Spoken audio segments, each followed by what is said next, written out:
That's a big win in Vegas for the Edmonton Oilers, 4-2, as they pick up a pair of important points, and more importantly, perhaps, get even closer to the Vegas Golden Knights. Don't allow them to pick up any points and take advantage on a night where the Anaheim Ducks piss one away at the hands of the St. Louis Blues. That's a good night in oil country. Welcome to the GCL Diesel Oil Stream post-game show right here on Edmonton Sports Talk. Tom Gazzola with you alongside Benny Thomson and Joaquin Gage. You can get into the conversation, 780-218-9999. And then, of course, if you're watching live on YouTube, you can get into the nasty chat. Share your thoughts on tonight's Oilers victory. Of course, the post-game show brought to you, as always, by our good friends over at GCL Diesel, providers of the best diesel engine components around, from turbochargers to injections and fuel pumps to sensors. They are the critical engine component experts, proud to serve Edmonton and Northern Alberta for over 50 years. Benny Thomson, you were pumped up. Yeah. Pumped up. Big one. That was a good win. That was a really good win. Huge. Obviously helps that the Ducks lose today to the Blues, and you beat the Golden Knights in regulation. Yep. Best case scenario for the Oilers today. Best case scenario. You take that. They did it without their top guys playing at their best. And I understand McDavid got 2 assists, I believe, today. He's still sneaky with that. I think Draisaitl with the goal, but I think anyone who watched this game saw that it was the Oilers' bottom 6, man. That stood out for me today. And I have a theory that kind of goes with that. I think the top 6, man, their shot selections, like they want the prettiest play to happen. They want the golden opportunity to shoot the puck. And even then, sometimes they pass it off. To me, well, Draisaitl's goal, he passed it to McDavid, who was being checked. Yes. Then he got it back and scored. Off a lucky, broken stick and all that. Sure, you take that. To me, the bottom 6, stood out because they were so meat and potatoes. And it's boring, but it's effective. It worked. And you saw it in Frederick's goal. Everyone winning their battle in front of the net, gets him a goal there. Mm-hmm. It just seemed like all the chances the bottom 6 generated, it was from just good shots, rebounds, playing physical, all that stuff. So I'd like to see a little bit more of that from the top 6, but hard to complain. Good win, very important one, and it's nice that you had some help from the Blues as well. Frederick, Podkolzin, Draisaitl, and Kapanen are the goal scorers tonight for the Oil. Hanifin and Eichel get the 2 for Vegas, and shots on goal at the end of the night, 26-19 in favor of the Golden Knights. So let's welcome in our game analyst, Joaquin Gage. Gager, the bad goal that Ingram allowed, he recovered well from. He looked really, really steady. Good job by Noah Siegel and Eric Ellens, the video coaches for the Oilers, to know right away that was offside, and then away the Oilers went. Hit a couple of bars as well, and then even though they were reluctant to take shots in prime scoring opportunities and lanes, they still end up doubling up the Golden Knights. What stood out to you, Joaquin, most about the Oilers' victory? That this was a game that the Oilers needed, and what I mean by that is that first period was that was big boy hockey, I thought. Yeah. Tommy, it was grinding down low, and it was physical. I think that kind of helped Edmonton get acclimated into the game a little bit. And it felt like, okay, these guys are getting ready for playoffs, because there was very rarely were guys getting let off the hook with physical play. And I was like, oh, okay. And the Knights are tough to play against. Like, they're the way that they were funneling pucks to the net. And you guys just mentioned earlier about trying to find just the prettiest play all the time. Yeah. And Vegas doesn't really do that. I didn't see too much overpassing. If they had a chance, they tried to get it to the net and with numbers and battle down there with that old saying of scoring the types of goals that are scored in April, May, and June. And you could say that the Oilers' first 2 goals were those types of playoff goals, getting it to the front of the net, hacking and whacking away. I mean, the other 2 was we'll talk about it, I guess, but a little bit nicer, but it's not sustainable. So I like the fact what I saw from that bottom like that bottom six. There was just no quit in them. Looked really good. It sounds like the big dogs are under the weather a little bit. They didn't have their best stuff, but I think this is, if there's ever a game to build off, Tommy, this is a good one. This is a really good one to take forward, and because the opponents get even tougher as you move forward here. Back to your physical point, that's back-to-back games now where I felt like the start of the game was really physical. Both teams going out there and flying at each other, basically. So I wonder if that's just an approach from the Oilers themselves, going, okay, like we got to ramp things up here, get ready for playoffs. Some new guys coming that are also physical as well. Murphy, Dickinson, Doc throw their weight around. I'm curious if that's a new thing they're trying to add into their game, because I've noticed it back-to-back here. Yeah. Defensively, too. I mean, outside of the Bouchard, I don't know why he made that pass to Jack Eichel. Great setup, I suppose. But the goal that Vegas had prior to that, the one that counted, was off of Darnell Nurse. I think it hit at top of his skate and went past Connor Ingram. Outside of that, I thought Edmonton defensively, you guys, looked decent.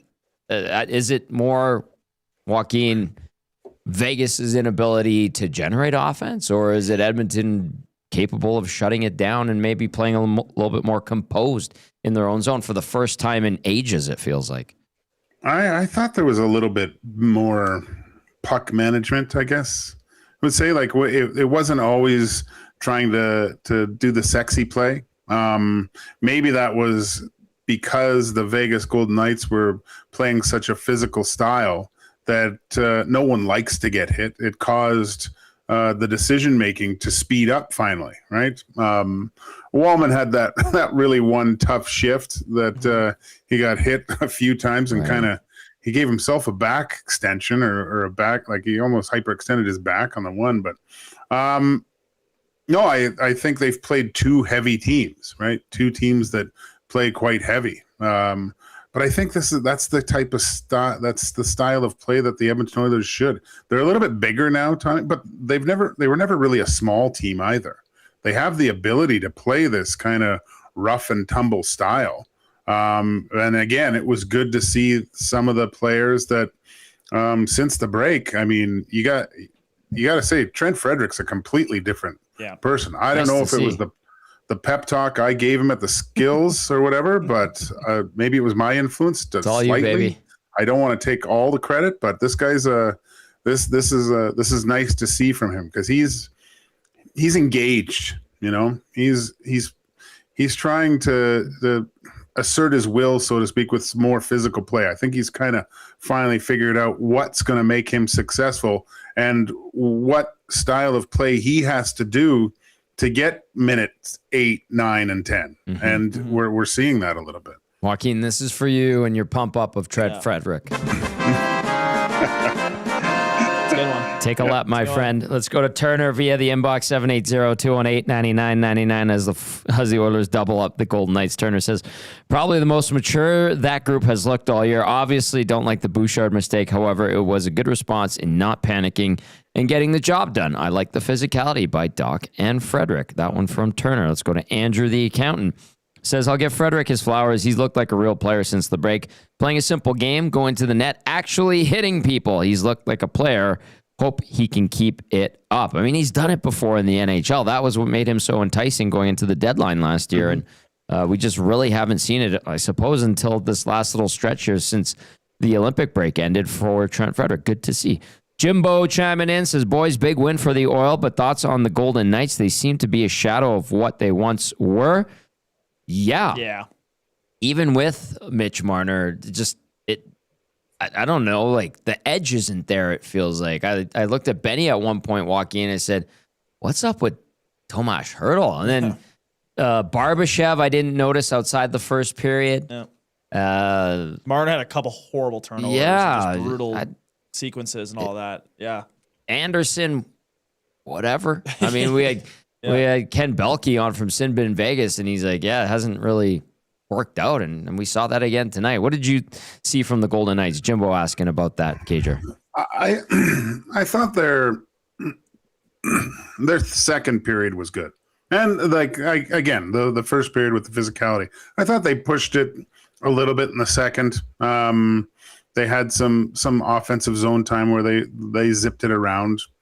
But it looked to me a little bit as the game wore on, and how I talked about a patient game. I thought the Oilers were a little bit more patient than the Golden Knights, and of course they took advantage of they got lucky. I mean, but every game there's little things that might go your way. There was 2 instances that really went the Oilers' way. One, the horrible goal that was offside. Good thing that was, because that could have changed the game. And then, of course, the broken stick on Leon's goal too, right? So that probably doesn't happen if that stick doesn't break. But I'll say this, Tommy, what I didn't like was after they went up the 3-1. Even during they got the next power play and they got the shorthanded goal against, like, the first unit comes out, you're up by 2, and this is where you hear the phrase play above the puck, right? This is where you want to see more of that game management. And I realize that, you get that next one, it's curtains for the other team, but up 2 with 6 minutes left and a power play, or however much time was left, that should be the nail in the coffin. And I just thought that there was too much emphasis on trying to get that next one, and then you come back in your own end. And we talk about that play by Bouchard. That's a tired, brain dead play, because he's been out there for 2 minutes, right? Like, so this is where those guys have to realize the situation of the game and hey, let's stay fresh. We don't have to. We've got to. We don't need to stay out here for this whole 2 minutes, just in case you need us later. Like, they should be enough other guys to get out there and sustain a power play for a minute. I just thought that was poor game management by the key guys, because it came back to bite them in the ass. And it's a good thing that they got that empty netter, and because who knows. Somebody texted in, that was a tape-to-tape pass on Eichel's stick. Yeah, it really was. Lots of love for Vasily Podkolzin. That goal he scored was all him. Great play off the face-off. And who did he got by Lazon? He got by Lazon, Anderson and then chasing him. Yeah. And then the fact that Roslovic didn't get a stick on it and the momentum just carried it in, that's fine. That's a career-high 15 for him. He has been really good, especially the last 2 games with the goals. You're going to take those.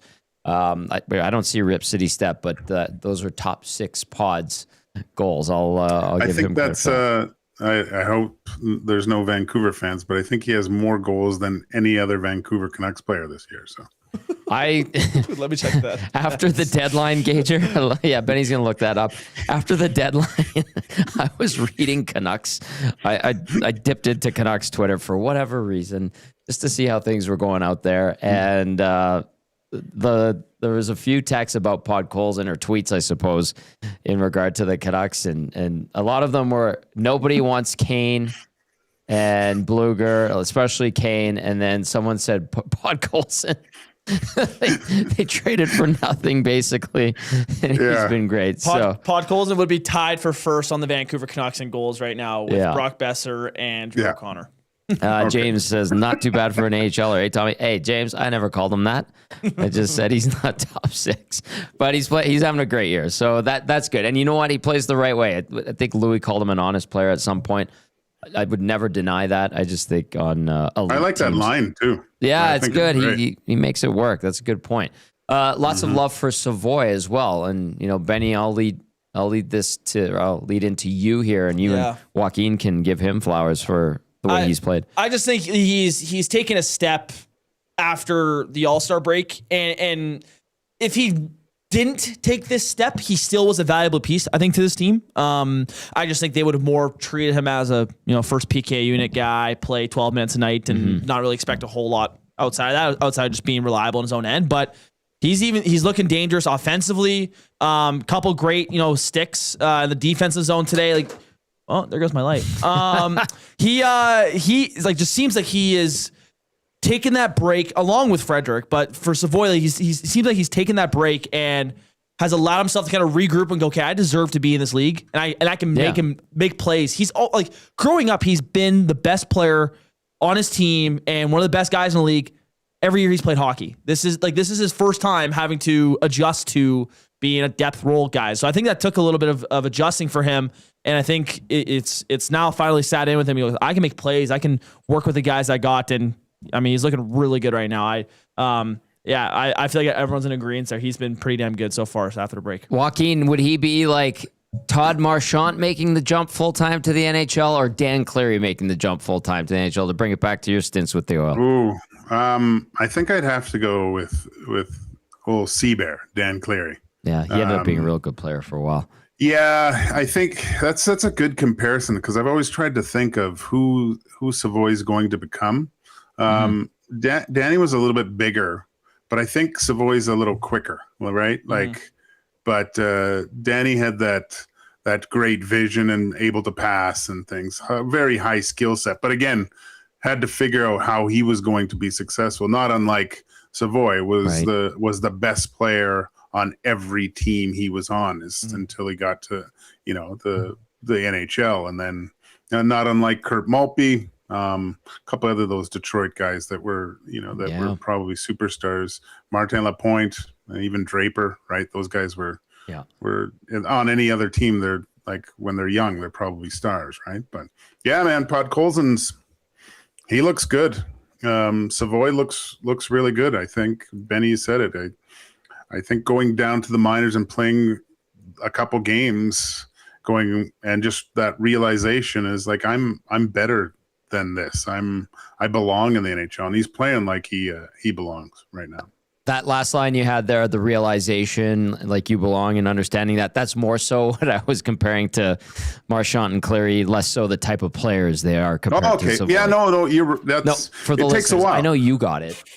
I think I said this about remember when Yamamoto got sent down and came back? Mm-hmm. Same type of thing. There was a switch on him.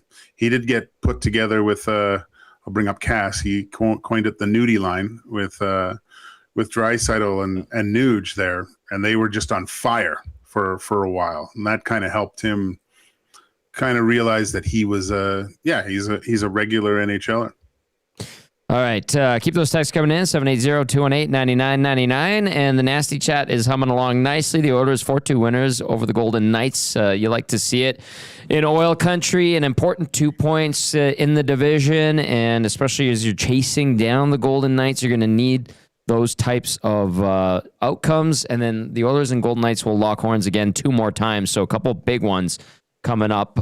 Certainly Tuesday night against the Colorado Avalanche is going to be a tall order for the Oil, but you got to play the game, and we'll see how they do on Tuesday. Let's go to Phyllis out of WST. Hello, Phyllis. Says, hey, Tommy, Joaquin, and Ben. Nice road win for the Oiler boys tonight. I was watching the game. I was impressed with Ingram as well as Podkolzin and Savoy and the superstars too. James says Savoy can have success with the pivot like Dickinson in a third line role. Okay, what have we made of Dickinson and Doc and then Connor Murphy on the back end in his second game? Whoever wants to take it. I thought Murphy was good. I like, you can see his professionalism. He's a guy that's played in the league a long time. You can tell like the way he communicates with his partners out there, off the draws and things. There's a comfort to his game, being back there, which I like. Dickinson, he got railroaded a few times tonight. He got absolutely smoked. I think I didn't notice him too much. I noticed a couple draws. I think it's still going to take time for him to settle into this group, just to get the trust of the coach and just play his game, right? So and then Doc was just a big physical presence, which is great. I mean, they've added some beef to this lineup, right? There's a little bit more bite to these Oilers that's nice. And Hopefully it rubs off on a lot of other guys, which it usually does. Physical play, it gets everyone excited on the bench and starts bleeding into other guys' games because they're going to need it. And that maybe this is the key. Maybe this is how the Oilers start on time now, with these guys getting everyone involved physically into games, not just by making nice plays and overpassing and trying to pass into the back of the net for a goal. Maybe this is a different way that can get everyone motivated, so it plays full 60 instead of 50.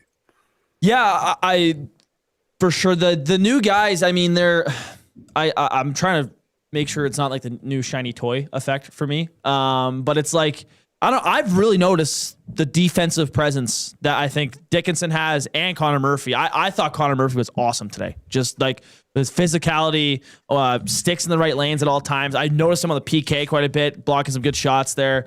I am a little ticked off, and I know this is like the conversation all year with deployment of ice time. I thought Colton Dach had a little bit of steam with him today. Like I thought there was some momentum with that line, specifically with Szymanski and Frederic. They get the goal.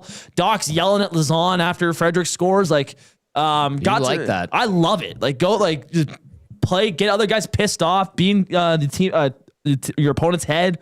And he plays 5 minutes tonight. Yeah. I would have expected a little bit more ice time from him, but yeah, I mean, if he could keep doing that, like.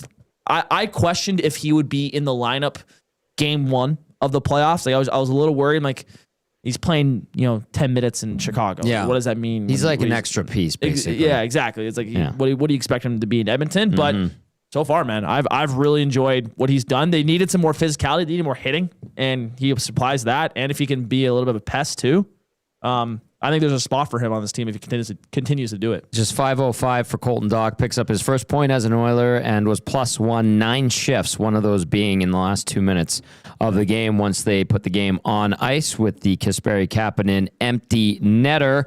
A lot of people pointing out Connor McDavid did not take a draw tonight, you guys. I didn't catch anything on the broadcast. Anybody notice anything? I mean, he wasn't really shooting the puck either, but I don't know. He doesn't ever really anything? shoot the puck. Maybe. I don't know. There was that one stretch he had this year, but that's about it. Yeah. I don't know. We'll see if anything comes of that. Who would he go up against? Eichel all the time? Because that's who was matching up, right? Yeah. Eichel's pretty. He's a really good face-off guy. Yeah. But they gave him a punch today, so I don't know. Maybe there's a hand injury there because. Remember the tape? Exactly. That there's the speculation after the Olympics that he was dealing with a hand injury because of the taped together fingers or whatever. But yeah, I don't know. It wouldn't surprise me because right now, it doesn't seem like he's playing at his best right now. Personally, like there was that stretch earlier in this season, man, where I was saying like I think that's the best regular season hockey I've ever seen Connor McDavid play. Like and he's not quite at that level, and I don't, it's hard to expect that from some guy for an entire year. But yeah, I still think there's more to give with him right now, and maybe he's dealing with an injury. Leon took 22 draws, went 12 and 10, and then Nugent Hopkins went 5 and 4. Dickinson went 5 and 9 on the dot. We also saw Matt Savoy take a couple draws, and I noted that he flipped over his stick and basically went from being a righty to a lefty. Clever. Lost that draw that I noticed it, but. Interesting. In the third there, I noticed that too. It was, okay. I haven't seen that in a while. No, that's like an old school hockey move. Remember Gordie Howe apparently used to shoot left-handed as well? Yeah. Just depending, that was part of his lore, is he would flip his stick over and shoot left-handed if he needed to. All right, keep those thoughts coming in. 780-218-9999. Oilers win 4-2 over the Vegas Golden Knights, an important 2 points in the Pacific Division. Gager, take a look ahead to this monumental game against the Colorado Avalanche, a team that on paper is a juggernaut, a team that on the ice has been an absolute ferocious beast pretty much all season long. I know we're giving the Oilers praise tonight, and they deserve it because they played well enough to be winners and do it in a scrappy fashion, but I don't know. Do they need to elevate another level or two against Colorado, don't they? Yeah. And again, they were fortunate in a few instances in this game, but it was a close game. I liked that it was they weren't trading goals, so to speak. And this was the kind of game I think they needed to have, that just a little bit more defensively sound. Because let's face it, it's going to be up tempo. We saw what the Colorado Avalanche looked like back at the beginning of the year. Not much has changed, right? They've gotten a little bit better, actually. Saw that Kulak had a point tonight. I think Kadri also had an assist tonight. So their new guys are feeling it right now. It's going to be weird seeing Kulak in a different jersey again this year, which is crazy. But no, they're going to have to play do a lot of the same things that they did tonight. And what would be the best recipe to beat the Colorado Avalanche is obviously to match their speed and execution, but I think a little bit more physicality, right? Get in the way of guys, make them go the long way to get to where they want to be. And that whole thing of the defensive mindedness, like staying above the puck, right? Making sure. That's what I didn't like again with the power play and late in the game. You're up by 2. You can still go. I don't want you to sit back at all, but the team should have to go through layers to get through, right? And it was a little bit too easy. So I want to see more of that structured kind of neutral zone where they're not giving up all those odd man rushes and neutral zone regroups that are coming right back at you right away. Smurfy via the nasty chat says, does Jari start against the Avs? Of course he does. Yeah, unfortunately, why? I don't. Why would you? Sorry, Ingram starts. Yeah. Sorry. Yeah. Sorry. Like, whoa, sorry. Whoa, what's happening here, Joaquin? That's what I meant. No, this is Ingram's net, right? Jari gets back-to-backs from here on out. He gets St. Louis. Yeah, like I said, I think you need to establish a number one at this point. And this is Ingram's net. He gives you the best chance to win. His rebound control is elite, man. And although the one goal was, I know what that goal is like too, because sometimes that happens. You put it shelf on yourself essentially, which is absolutely ridiculous. But other than that, he gives them the best chance to win. He makes the saves that I think the Oilers as an organization have been looking for their goalie to make. Those timely ones, the breakaways, the good chances. Like the Golden Knights had some great chances, and he made some unreal saves look really routine. So I don't know how you don't give the Colorado Avalanche to Ingram. He's earned it. He deserves it. He's the number one right now. Ontario Moms with a couple of good lines. I'm just going to read them before we say bye to Joaquin. Says, Jari's like a pinball machine with his rebounds, and then also threw an Ask Drager about what McDavid's injury is from his home viewing. And that goes back to his back and forth with Jasmine's cousin, Dr. Harges. Oh, boy. Joaquin, great stuff tonight as always. Thank you so much, and I will see you tomorrow, my friend. Sounds good, boys. Later. There you go. There's our game analyst, Joaquin Gage, helping us break down the Oilers' 4-2 victory in Vegas tonight. Nate the Builder, who is at the game, texted in, says that was a great Oil win. And then he adds, standing in pizza line. I'm assuming, Nate the Builder, you are at Secret Pizza at the Cosmo. Good spot. Is it? Confirm it if you are standing in that line. It's like a nondescript little crevice hole in the wall that has a long hallway, and it's a tiny little pizza spot. Really? It's really good, yeah. Yeah. So let me know if that's it. Great win. You like that? Yeah, I do. Okay. I do. Just echoing what your dad said? Yeah. No, I agree with him. It was a good one. He was pretty fired up with the Frederick goal. He's been pretty hard on him all season, and so yeah, it's nice to see. I think with Freddie, my theory was that he is still dealing with a high ankle sprain, and the biggest thing that a guy like him needs is some speed. When you're a physical guy, and you simply just can't catch up to a hit. Right. That's the problem. Well, he did look behind. I don't know if it was. Yeah. I don't know if it was a high ankle sprain or his foot speed was that bad. Yeah. But whatever it was, it seemed like even if he wanted to make the hit, he just couldn't get there in time. I don't know, at least for me, from the break now, it seems like he is catching up to those hits and allowing himself to get a guy on a forecheck or wherever it is, right? So, yeah I don't know. No clue in the chat says, don't blow the spot up, Tommy. I'm trying not to, but we are in Edmonton, which is quite a ways away from Las Vegas. Yes. And there are like Vegas YouTubers with hundreds of thousands of subscribers who talk about that place all the time. So I might not be the one blowing the cover of Secret Pizza. I'm just saying, if you're in Vegas and you want a good slice of za, I think it's open pretty much 24/7 at the Cosmo. Third floor, second or third I think floor. it'd be smart if you're a business in Vegas to be open 24/7. Yeah. I mean, it's a very simple operation. Yeah. And it's on the same level as Egg Slut, which is a like egg sandwich, chicken kind of breakfast type place. And you come up the elevators, I think it is. There's the Chandelier Bar.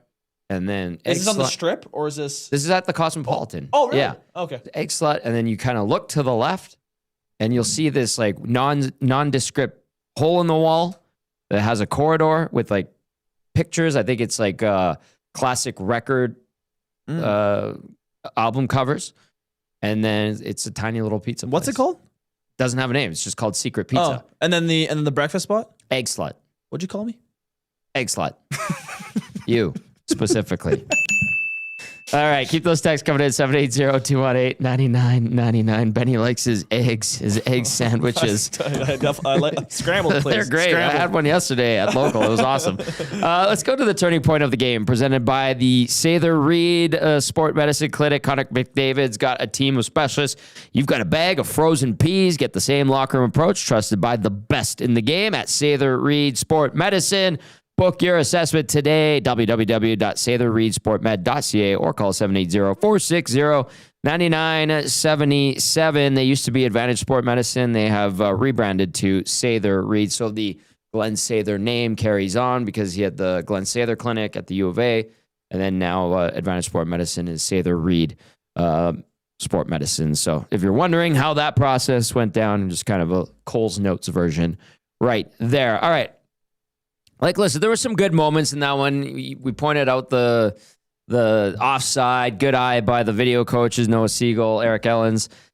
You met Eric the other day when we were at camp. Yep. Great guy. He had his family in town, and they're right on it. And so they got that right. But to me, even though this didn't stand up as the game-winning goal, I think it set the Oilers in a good direction after a second period where they got outshot quite a bit. It changes the way you play the third period. Yeah, to me, it's the Vasily Podkolzin goal. I mean, the guy worked his ass off. That play was all him, and he makes an okay move on Aiden Hill, and the momentum kind of carries the puck past the goal line.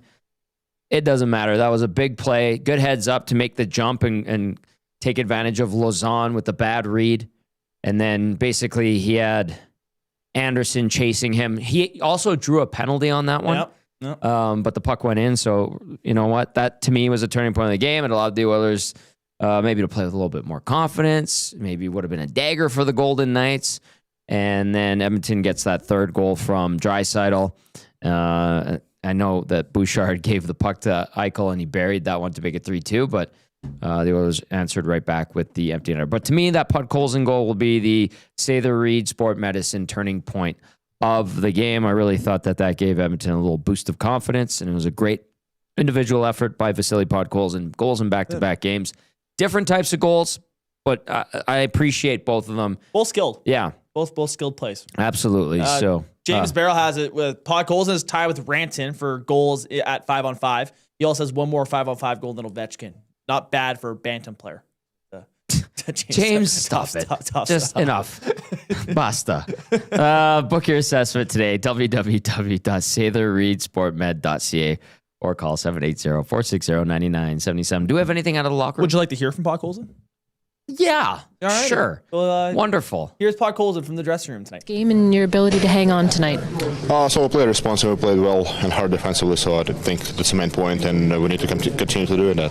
What can you say about the rebound after a tough game against Carolina and then tonight being able to have this against a divisional opponent? Yeah, we just keep grinding. You know, it's sometimes it's tough to recover quickly from a loss like that, but yeah, what else we got to do? We are on a part of the season where we should grind and should fight for each other. So when you get that puck off the face-off, do you think you're taking it all the way then, or are you just trying to get out of the zone to start with? I don't know. Just win a couple steps from there, D. So that's what's happening. Yeah. What can you say about Jack Roslovic? It looked like maybe he tipped it across, but he made sure that I thought he tipped it, but yeah, I don't know. Am I scored or not? It started to go in for you, right? You get one the other night from a tough angle. You get that one. It crawls over the line. Like you got 15 goals. So you're getting some good fortune too. Yeah, obviously it's got some lucky sometimes, and I try to put myself on a good spot for some moments, and get lucky. What can you say about how Connor Ingram played for you guys tonight? Well, he did a great job, and he made some big saves. And obviously, on a game like that, when a game on the line, he did a good saves. All right, new career high for Vasily Podkolzin, goals in back-to-back games, and he did get the Reed Sport Medicine turning point of the game on his 15th goal of the season. Do you want to go back inside the locker room? Do you want to do that right away? This is Connor Ingram from the Oilers locker room tonight. That you liked and led you guys to victory. I thought we did everything we've been talking about. We talked about packing it in the D zone and just playing good defense, and we're good enough. We're going to get chances no matter what. So as long as we take care of the puck in that end, we're going to be fine. Your first impressions, I guess, for the first few months of Vasily Podkolzin and how important he is to this team. He's awesome. He's a guy that's out there every day, early with us.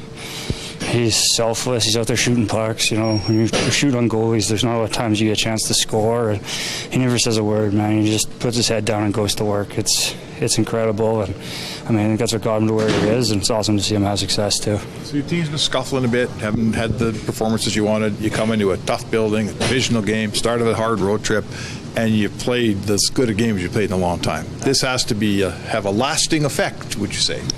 You hope so, right? I think this is a good example of what we can do, but at the end of the day, this one's over. Let's move on. We've got 3 or 4 more left on this road trip, so we got 2 points here.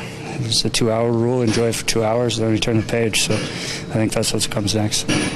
This road trip brings a lot of big matchups, starting with Vegas and then on to Colorado and Dallas. What's the mindset of this group right now, and how important was it to start it with 2 points? It's huge. I think every game from here on out is just fight and claw. It's time to go to work, and that's what we did today. So I think if we keep this effort and just keep this mindset, especially of just nose to the grindstone, and I think we'll be okay. But I think that's the goal for sure.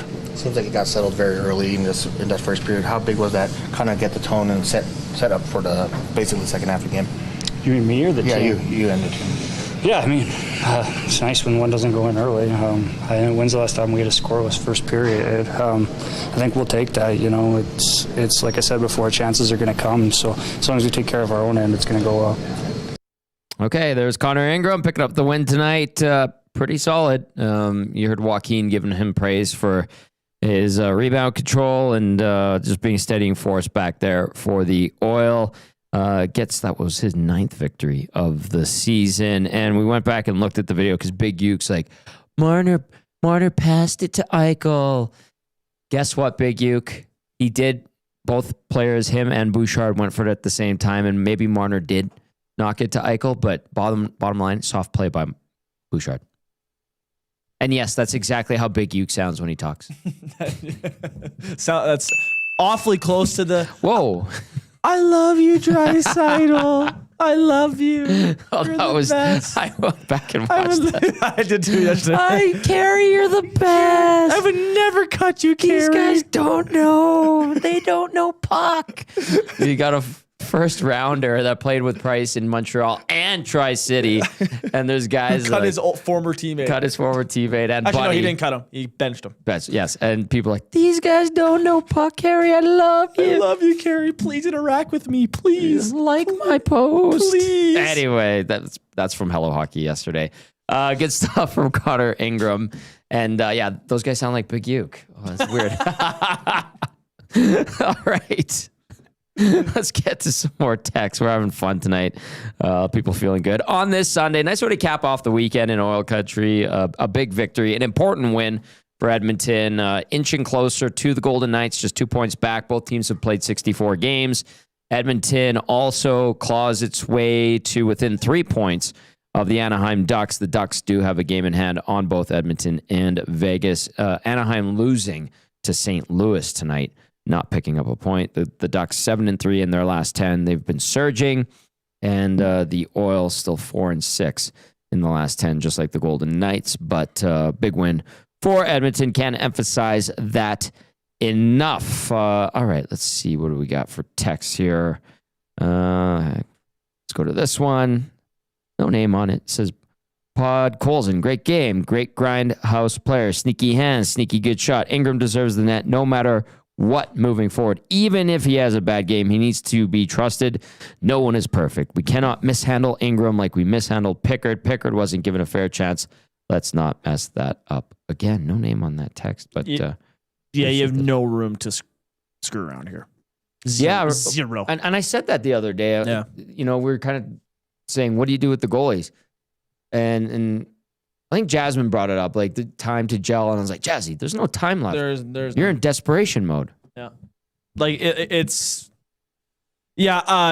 you put the best roster that can, has the best chance of winning the game. Sorry, you put yourself in this position. That is what it is. And Connor Ingram has clearly shown that the Oilers' best chance, it is best when he's in net. Give the chance, best chance for the Oilers to win. So, honestly, man, I agree with you guys. Like, only in back-to-back situations am I playing Jari right now. That's the only time, and it sucks because it's like he was brought in for a reason, and he was given the reins, and I think the plan was to have him be the guy in the playoffs. Like, I mean, Connor Ingram doesn't even play a game in the NHL this year if Tristan Jarry doesn't get hurt. Like this, it was a Jarry and Pickard tandem to start off that era. And then Jarry goes down, then Connor Ingram comes up with the worst numbers in the AHL. Yeah. And has taken this starting gig and ran with it a little bit. Now, has he been fantastic? No. But he hasn't been bad, which is a problem because everyone else has been bad. So good for Ingram for not being bad and giving the Oilers the best chance to win. Liquid Theory just now in the Nasty Chat says paid a hefty price to bring in a mid backup. I know what mid means now, thanks to Benny. And that is a good point. And Derek Robertson says could have gone with Pickard and Ingram. Yep. Honestly, you could have tried Ingram with Skinner. You can do it now. No, yeah. you could do Pickard and Ingram right now. You still have Pickard in your organization. Yeah. You still do. Well, he's a little salty. For sure. But maybe he plays better pissed off. Maybe he's got something to prove. Did we anticipate Jarry nosediving in his game nosediving this way? No. Absolutely not. Right. And yeah. I don't think anyone in this office said that Tristan Jarry was going to be the saving grace of this team. Yeah. I don't know if anyone really liked that deal. I think some fans thought that Jarry would save this team and thought that the only problem the Oilers had was Stuart Skinner in between the pipes. Tristan Jarry is not, if you want to consider him better than Stuart Skinner, he's not that much better. And the Oilers still have a defensive problem outside of having a pretty solid performance tonight. Andrew's one brain cell, great handle, says, I would play Ingram against Colorado unless you want another 9-1 blowout like last time. Hey, that brain cell is working good, Andrew. And that's a good point. I mean, I think you have to just go to Ingram on this one, and then you could play Jarry in that. I would put him in against St. Louis unless you want to feed him to the Wolves in Dallas as well. But there's days between games. Yeah, you have rest. They'll get into Colorado tonight. Sleep like angels. Maybe take a light skate tomorrow. We'll see. I haven't seen an update yet from Oilers PR just yet on what the game plan is for tomorrow. When I get that, I'll pass it along. Let's go to Greg, the sound guy. He says, way better defensive effort tonight. The bar wasn't that high on that, but definitely much better than it has been in weeks. Phew. Find Greg, the sound guy. Justin says, Tony, love the show, baby. Good to hear from you. Tony. Tony, what do you got, big boy? Well, I'm thanking my grandma. She said I said that very well. So thanks, Grandma. You did. I don't know why she's up at 11 o'clock at night. Go to bed. Happy birthday to my grandma. There you go. Love you, Babunia. We had a great lunch for 89 on Tuesday. Well done. Still lives in her own home. Wow. Yeah. Good for her. Just renovated it. Good. Yeah. My grandma's also talking about renovating her home. All right. Yeah. Help out with the, Hello, stairs. Gail. How are you? Let's text. This text coming in from Reno, a.k.a. my dad. Says, I would not be surprised to see Pickard back up unless Jari plays some unbelievable games soon. Yeah, a couple things there. Cap, but there is no limit to rosters anymore. Yeah. Like size-wise. Yes. But you got to stay cap compliant. Now, if we put the debate out there, who do we think is the better goalie at this point between Pickard and Jari? Feel like Jari might not get as many votes as Pickard. Yeah. Which is shocking to talk like this. I can't believe that's a discussion, but here we are. Focus on the good, and that's Connor Ingram being steady. Let's focus on that.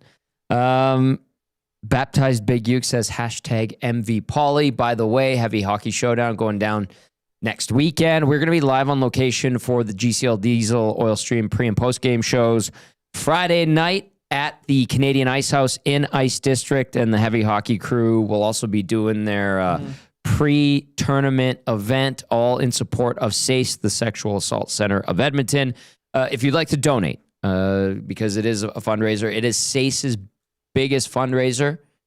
Go to edmontonsportstalk.com, and we have a header with the Heavy Hockey Showdown there. I want to put it up on the site.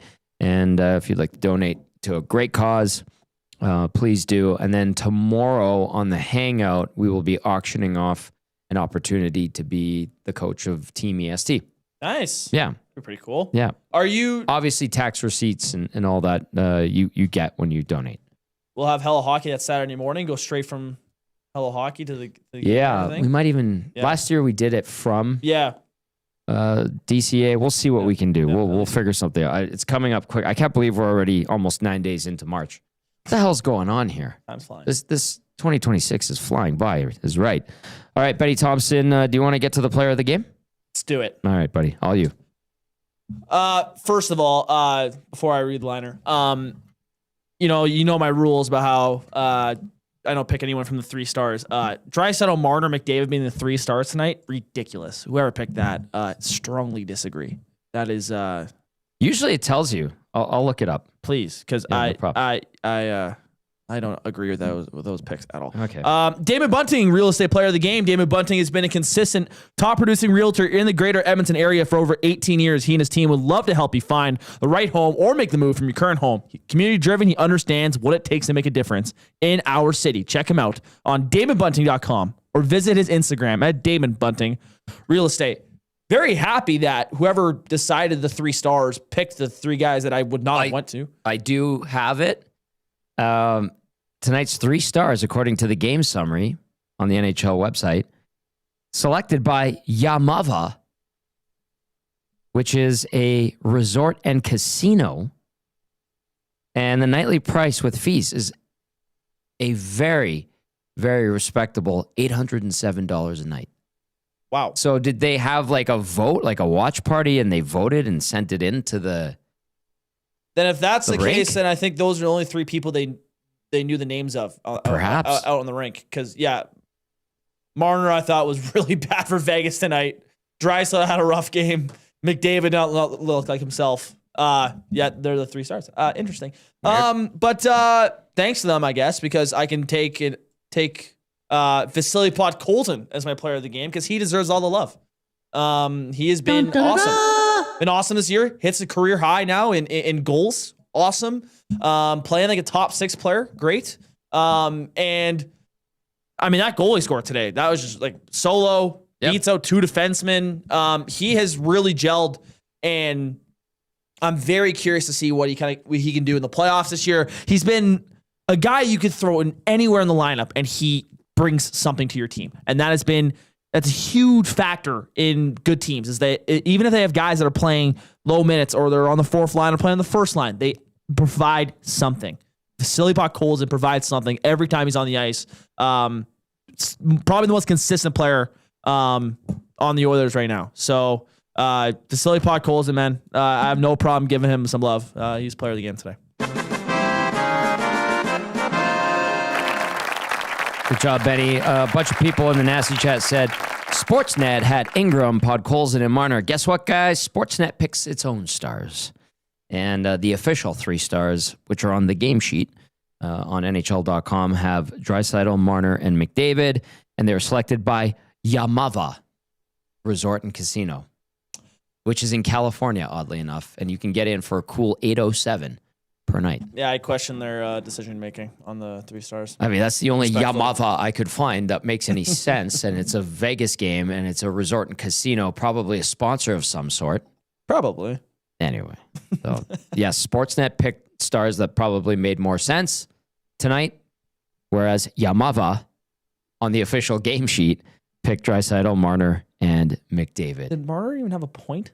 Well, I guess he had the 1 assist, right? Swiped the puck off of he had 2 Bouchard assists. to Eichel. Yeah, there you go. And I guess they're giving Draisaitl the game-winning goal, I guess. I guess that is the game-winning goal. Yeah, What are we doing air quotes for? Well, yes, it was the game-winning goal. The game-winning goal. It was, but it's like, he had a rough game. Like, you can't be like, oh, but we're giving him the game. He scored the game-winning goal. He scored the game-winning goal. Why are you so disappointed? I just expected better. Why do you hate him? Who? Draisaitl? LOL. Kidding. Too soon. Leon, it's me. Yeah. I love you, Leon. I love you, Leon. You're the best. We're being silly. All right, we got a few minutes left here. The Oilers' big 4-2 win over the Vegas Golden Knights. They get the Colorado Avalanche on Tuesday. That is a late game as well, is it not? 8:00 start. We're on the air at 7. Like I said, Friday night, we'll also be on location at the Canadian Ice House in Ice District for that game. I know it's part of the Heavy Hockey Showdown weekend. And then I saw Dusty and Curtis from Boston Pizza 170th planning out the next on location there. We were just there for the San Jose game, an afternoon game, even though that was in the middle of the Cancun trip. We did have an excellent turnout and a nice afternoon despite the poor performance by the Edmonton Oilers in that loss to the Sharks. Let's go to Mick Lovin texted in and says, Ben is a gaslighter. What? No one thought Jari would improve the team. Do better. Did you say that? No. No. I think there was some people who did believe that. That's optimistic people. And that's what I said. Yeah. I said I think there were some fans out there statement. that thought that Tristan Jari was going to save this team. I was more meaning that there's so many Stuart Skinner haters that they were fine with any other goalie coming in and replace them, including Tristan Jari. Which I think if you were to take logic and look at his numbers and look at how he's been, I think you knew that Tristan Jari, at the bare minimum, was at least not that big of an upgrade on Stuart Skinner. So, no. You could even make the argument not at all. Yeah. So, I mean, we're currently watching Tristan Jari be the backup to the guy that had the worst numbers in the AHL. But not the NHL. Yes. And that's what's important. Sean texting in. I like this text. I find it humorous, and I get a kick out of it, although untrue. The Oilers are partying at Spearmint Rhino before flying to Colorado. The dollar bills will be raining tonight. If you know, you know. That is a hell of a thing for you to say to me. I guess I don't know. They will not have time to go to Spearmint Rhino. Actually, I do know the bus ride over to the airport is like 5 minutes long, and they might even be in the air by now. So, Sean, I do like the idea of that. Hey, boys, quick stop at Spearmint Rhino for a dance or two, and away we go. Not going to happen, unfortunately, but I appreciate the thought. The interviews came out pretty quick after the game. Yeah. So I do have a feeling that they probably wheels up to Denver. Yeah. I've been to Sapphire. Oh, yeah? Not Spearmint Rhino. How was it? Interesting. It was a good time. It was a lot of fun. It was my buddy's stag. Some of the boys went up to the Skybox. Oh. Not cheap. I was gonna say that seems like that's a premium Not cheap. Now, service. just there. as a quick aside, my one of my best friends, I don't think his wife is listening, but I don't care. I'm gonna just keep him nameless. Also purchased dances from some of the entertainers, let's call them, for us gentlemen, at 50% off because one of them had an enhancement which was deflated. Wow. Yeah. I took it. It was great. Yeah, you ball on a budget. It was on my buddy. It was good. He said, Tom, half price. I was like, yeah. Deflated. Yeah. Tom Brady would be all over that. You'd be all over that. Oh, true story. True story. I'll do. I gotta watch what I say. My grandma's watching. Oh, Gail. Sorry, Gail. My bad. My bad. My boys being boys. Let's go to Poop Stain. Speaking of funny things, that's his handle. It says, pretty sure we all agree Stan would like to do over on the Skinner trade. Yeah, they caved, man. The Kulak part of it sucks to this day. And we get to see Brett Kulak on Tuesday in an Avalanche uniform. Garen from the Combine Crew says Secret Pizza closes at 4 a.m. It's wicked, though. So there you go. So not 24 hours, but 4 a.m. Yeah. Garen, how do you know? Also, Taco Bell Cantina is marvelous. What a wonderful place. I popped in there very late. You just do the self order, and I was like going down. I'm like, oh, I could get a beer right now. I'll do it. Did not need the beer, but it was a lot of fun. Vegas, man, you make what you can of it. That's for sure. Let's go to a Teef texting in. Says, what a win by the Oilers. This team drives me crazy. They make me not believe in them, then they make me believe. Did Anderson wish he was traded to the Oilers instead of Vegas? His mistakes helped the Oilers win tonight. As we know, he and the Oilers do not like each other. And it's fun to watch that battle play out. Let's go to Kamloops. Jay says, of course you didn't notice Dickinson because Knobloch won't play him on the amount of minutes that he should be played. That third line was the best line last game, but they still split them up. I don't understand the coach's line decisions and deployment decisions during the game. You want to say something? I agree. I would agree with this take last game because he played 12 minutes. Today he played 15:33. Mm-hmm. That's what I think. That's more than I think that's what you expect from a third line center. That PKs. I agree with you. I don't understand why they split up that third line. They were the best line last game. But Savoy's also having a pretty solid run here after the break. Yeah. And trusted in his own zone. I think they were willing to give him a look with that third line just to kind of see what they have there. I think the general assumption from these two games is that you can throw Pods or Savoy there, and I think that third line works. So 15 minutes plus for Dickinson in his second game in orange and blue. Let's go to Munchmaster Flex. Says there was a different vibe with the group tonight, a really good vibe. I hope the farm starts to play that way, or the fam starts to play that way. Ingram all the way, Munchmaster Flex. Am I misreading that? Munchmaster Flex. Mash and Whitecourt in the meantime says the Colorado game feels important. Absolutely. Conroe, Texas, getting in there, says, not sure what happened between the second and third period, but the Oilers are completely different, more engaged, and more aggressive. It all started with Podkolzin, who actually checked the defenseman, who had the puck at the blue line instead of standing passively in the center of the ice doing nothing. Gager, Frederick, more engaged, no pun, indeed. Conroe, Texas. Go to Bookkeeper Bill. Bookkeeper Bill out of Ottawa. Late one for Bookkeeper Bill. Thanks for staying up with us, buddy. Wasn't able to watch, but like the time on ice numbers in regard to Frederick, do you think his ankle was able to fully heal, allowing that little extra oomph? Possibly. I mean, he was injured a year ago. 13 months ago, actually. That's a long time. I know ankle sprains are fickle. You heard Belzy talk about them. You heard Cass talk about them. And each guy is a little bit different, but that's a long time. Mm-hmm. Maybe I'm not a doctor. I'm not going to fight with a doctor on Twitter or anything like that either. I just feel like that's a really long time for a TL. Yeah, sure. West End Rob chiming in says, guys needed win, but lucky with the offside call to negate the dreadful Vegas goal, or this could have gone the other way, hoping they don't get annihilated in Colorado. That's from West End Rob. And then Library Pat says, was hoping Joaquin was wearing his leather tonight, because when you're wearing leather, the Oilers are better. Very complete team effort. Now they could string that together versus extremely tough competition. That's the question. Rasmus Anderson was bad all the way around, which is very nice to see from Library Pat. And then Coach Mike says, Oilers played more connected tonight. Teams seem to be on the same page. Have to bring this kind of effort and then some on Tuesday. Dirty Curdy says, why this team waits until the edge of darkness to perform is a mystery. Ingram solid besides the called back goal. Savoy and Podkolzin rabid dogs. Nurse still doesn't know how to box out in front. Glad McDavid made up for that awful shorty where he peeled behind the net instead of protecting the middle. Why did Doc get no ice time? From Dirty Curdy. RBM says, of course, what do you know? Dicking around in their own end with seemingly no urgency to get the job done. Boom, right on Eichel's stick, and it's a 1-goal game with 3 minutes left. I actually called them idiots out loud after that to the TV. It's like they have secret prop bets going or something like that. Who the hell knows with this team from night to night? Man, says RBM. The under hit.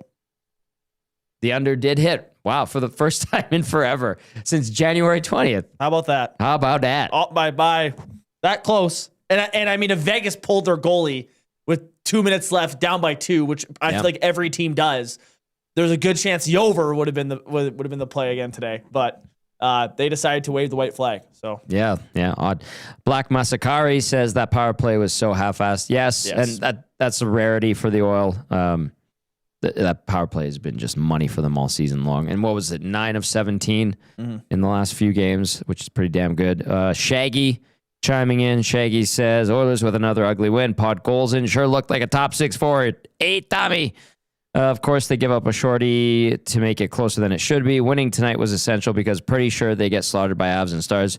Best you can hope for is 2-2 on this road trip. That one from Shaggy. All right, Benny. Just a quick look ahead to Tuesday against the Colorado Avalanche. A really good measuring stick game. You're going to go play against the best team in the NHL in their barn. They just added Nazem Kadri, Nick Waugh. You're going to see old friend Brett Kulak in the game for them. I mean, the last time these two teams met, I mean, you got flat out embarrassed. Yeah, they did. That might have been one of the most embarrassing losses I've ever seen this team have. Yeah. I remember that post-game show so vividly. It was fun. It was a lot of fun. A lot of fun to do.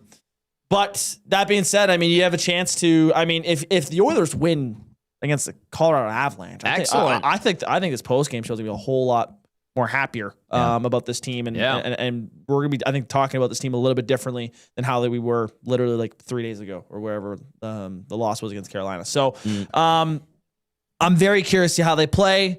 Is this team rejuvenated? One win. Yeah, with one win.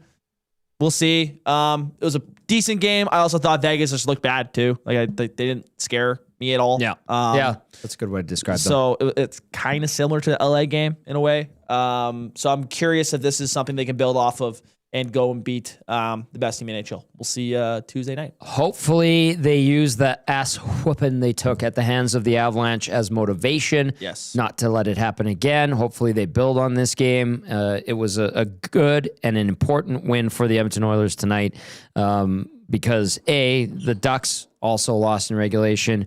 B, you beat the team you're chasing down in regulation. And quite frankly, like, I know we haven't seen Vegas in a little while play against the Oilers, but the Oilers should be able to TCB in the next 2 games against the Golden Knights. Yeah, 1,000%. Should is the key word there. We shall see. They get going again Tuesday night in Denver against the Avalanche, and that's an 8 o'clock start. We're live for the GCL Diesel Oil Stream pregame show at 7 p.m. Big thank you to everybody who tuned in tonight, whether you listened on iHeartRadio, TuneIn Radio, and whether you watched on YouTube. We always appreciate you. Thanks for getting into the conversation. Text line, nasty chat, good stuff tonight. The boys get going 6 a.m. tomorrow on the Nielsen Show featuring Lieutenant Eric and, of course, YTT. Lots to discuss after this win. And the road trip continues in Denver on Tuesday. For Joaquin Gage and Benny Thompson, I'm Tom Gazzola saying have yourselves a lovely night. See you tomorrow.